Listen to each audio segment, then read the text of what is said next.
pesos. Pero siyempre mga nasulat silang package one, including na rin ang carbon bender na may presyo ng mga 7,800. Ito mga Diyos talagang legit. Carbon fiber yan mga Diyos made by Yamaha.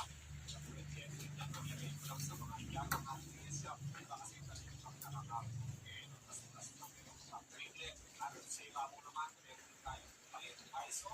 Yan naman yung presyo ng 1,300 pesos. Ito mga Diyos depende po sa Yamaha store na pupuntahan nyo.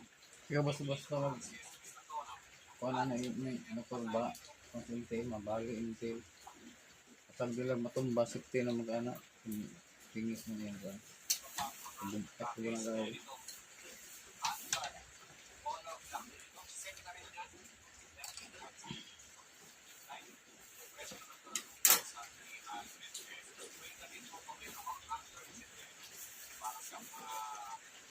na rin sa ating kamay.